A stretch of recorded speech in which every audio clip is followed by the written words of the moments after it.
ஆட்டு பாலை பார்த்தோன்னே உங்களுக்கு என்ன ஞாபகம் வருது? கோட் மில்க் சோப்பு தானே? ஆமாங்க. குப்பை மேனி மற்றும் கோட் மில்க்கை வச்சு மல்டி லேயர் சோப் தயாரிக்க போகிறோம். வாங்க இப்போ பார்க்கலாம். இப்போது ஃப்ரீஸ் பண்ண ஆட்டுப்பாலில் லையை மிக்ஸ் பண்ண போகிறோம்.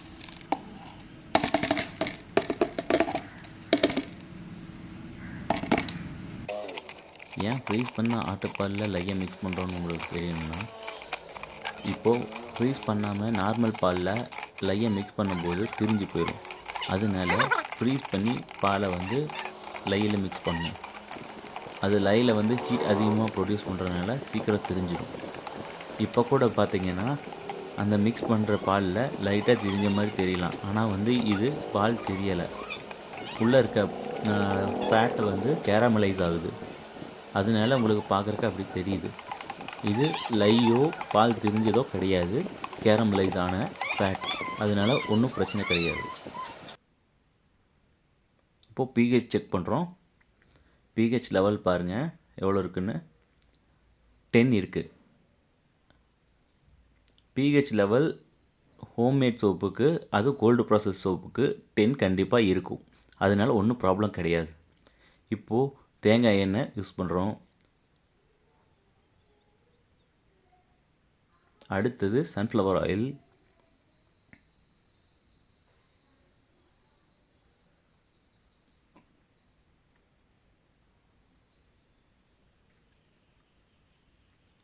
அடுத்தது பாம் ஆயில்.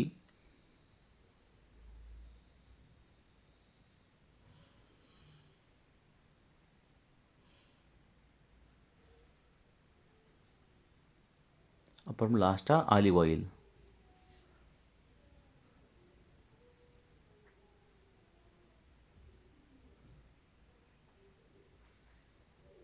இப்போது அதெல்லாம் ஆயிலையும் மிக்ஸ் பண்ணுறோம். கையில் கொஞ்ச நேரம் கலக்கி அப்புறம் பிளெண்டர் வச்சு யூஸ் பண்ணி மிக்ஸ் பண்ண போகிறோம். பிளெண்டரில் இப்போது நுர வர அளவுக்கு பிளெண்ட் பண்ணணும். ஏன் நுர வர அளவுக்குன்னா, இப்போ நம்ம ஒவ்வொரு ஆயில் யூஸ் பண்ணிகிட்டு இருக்கோம் மாற்றி மாற்றி. ஒரே ஆயிலாக இருந்தால் பிரச்சனை இல்லை. நிறைய ஆயில் மிக்ஸ் பண்ணுறதுனால ஒவ்வொரு ஆயிலோட டென்சிட்டி ஒவ்வொரு மாதிரி இருக்கும். அதனால நல்லா பிளெண்ட் ஆகணும். நுர வர அளவுக்கு பிளெண்ட் ஆனால் பிரச்சனை இல்லை, சந்தோஷம்.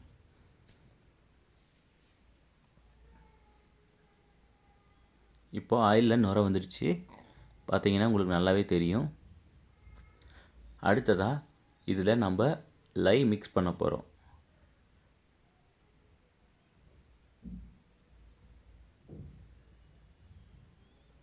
இப்போ நம்ம லை மிக்ஸ் பண்ண போகிறோம். லை எப்படின்னா கொஞ்சம் கொஞ்சமாக ஆட் பண்ணி மிக்ஸ் பண்ணலாம். இல்லை அளவு கரெக்டாக உங்களுக்கு தெரியும்னு கான்ஃபிடென்ஸ் இருந்ததுன்னா அப்படியே ஊற்றி பிளெண்ட் பண்ணலாம். ஒன்றும் தப்பு கிடையாது. உங்களுக்கு கரெக்டாக அளவு தெரியுங்கிற பட்சத்தில் மட்டும் அப்படியே யூஸ் பண்ணலாம்.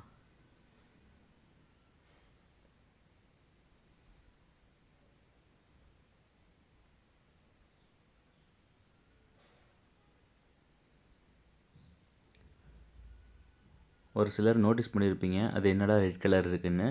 அது ஒன்றும் இல்லைங்க, கொஞ்ச நேரம் வெளியே வச்சுருந்தனால பால் கட்டுற ஆடை தான் அந்த ரெட் கலரில் இருக்குது. அதெல்லாம் ஒன்றுமே ப்ராப்ளம் இல்லை. நீங்கள் கண்டதையும் போட்டு யோசிக்காதீங்க.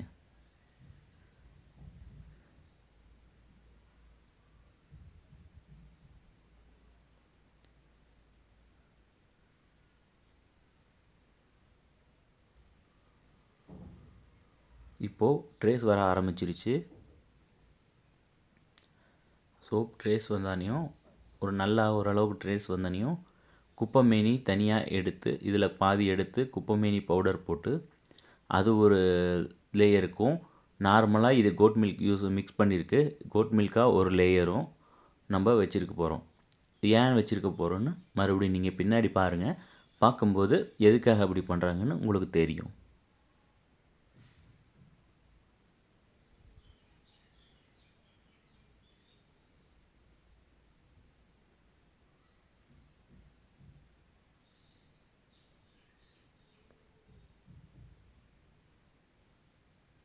இப்போ ஏன் பிளெண்டரை வச்சுட்டு கையில் சுற்றுறேன்னா, ரொம்ப நேரம் பிளெண்டரில் யூஸ் பண்ணக்கூடாது.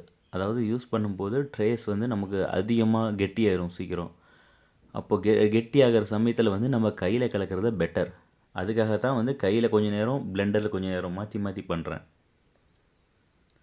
ரொம்ப கெட்டியாகிடுச்சின்னா நம்ம கலக்கிறதுக்கு கொஞ்சம் சிரமமாக வரும். அதுக்காக தான், வேறு ஒன்றும் இல்லை. அப்புறம் சோப் மோல்டிங்கில் வந்து சரியாக நிற்காது. அதுவும் ஒரு காரணம் தான்.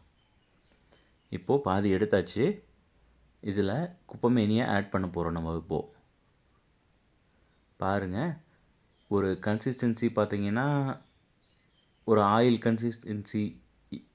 கன்சிஸ்டன்சின்னு சொல்ல முடியாது. எப்படின்னா எனக்கு தோசை மாவு பதத்தில் இருக்குது. இதில் வந்து இப்போ குப்பைமேனி பவுடர் ஆட் பண்ணுறோம்.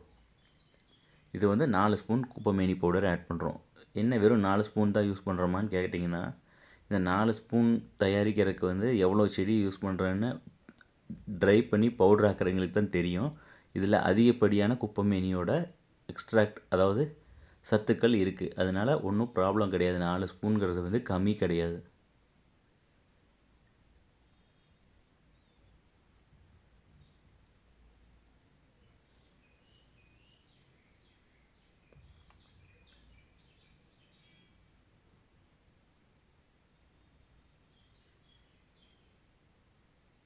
இப்போ பார்த்தீங்கன்னா பிளெண்டரை வச்சு கொஞ்சம் கொஞ்சமாக ட்ரு பண்ணி கலக்கிட்டு இருக்கோம். ஃபுல்லாக பண்ணோம்னா ரொம்ப கெட்டியாயிரும். அதுதான் காரணம். இப்போது எசென்ஷியல் ஆயில் யூஸ் பண்ணுறோம். நான் என்ன எசென்ஷியல் ஆயில் யூஸ் பண்ணுறேன்னா டீ ட்ரீ ஆயில். அதாவது நிஜமாலும் டீ ட்ரீ இலையை வந்து எடுத்து எக்ஸ்ட்ராக்ட் பண்ண ஆயில். இதை நான் செய்யலைங்க, வெளியே தான் வாங்கினேன். ஆனால் நம்பகத்தன்மையான ஆயில் தான்.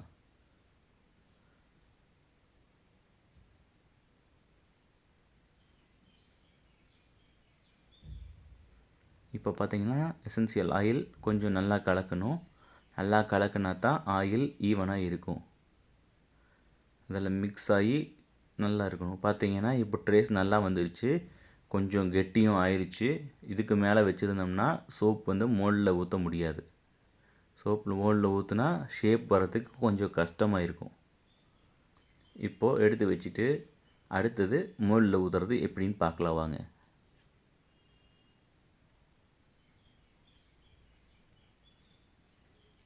இப்போ நான் சொன்னேன்ல 2 எதுக்கு தனித்தனியாக எடுத்து வச்சதுன்னு கேட்டேன்னா, இப்போ பாருங்கள், ஒவ்வொரு லேயராக ஊற்ற போகிறோம். குப்பைமேனி மிக்ஸ் பண்ண லை ஒரு லேயர், அடுத்தது வந்து கோட் மில்க் மிக்ஸ் பண்ண லை ஒரு லேயர். அதுலேயும் கோட் மில்க் இருக்குது, இதுலேயும் கோட் மில்க் இருக்குது. ஆனால் என்னென்னா கலர் கொஞ்சம் வேரியேஷனாக இருக்கும், பார்க்கறக்கு அழகாக இருக்கும். அதுக்காக தான் அப்படி பண்ணுறேன், வேறு ஒன்றும் இல்லை. பாருங்கள், இதை செஞ்சு முடிச்சதுக்கப்புறம் அவுட்புட் எப்படி இருக்குன்னு நீங்களே பார்த்துட்டு நல்லா இருக்கான்னு கமெண்ட் பண்ணுங்கள்.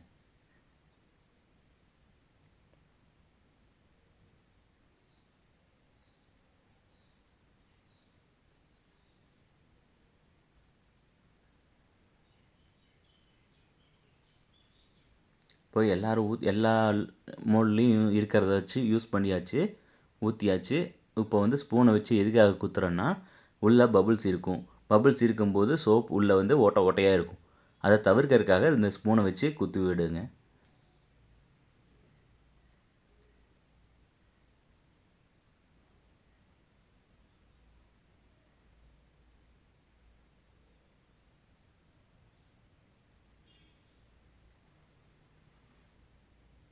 எவ்வளோ நல்லா குத்தி விடுறீங்களோ அந்த அளவுக்கு பபுள்ஸ் இருக்கிறது தவிர்க்கலாம்.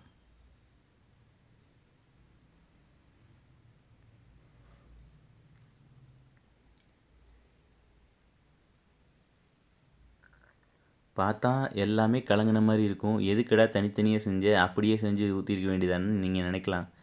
ஆனால் சோப்பு எடுத்ததுக்கப்புறம் பாருங்கள் எப்படி இருக்குன்னு.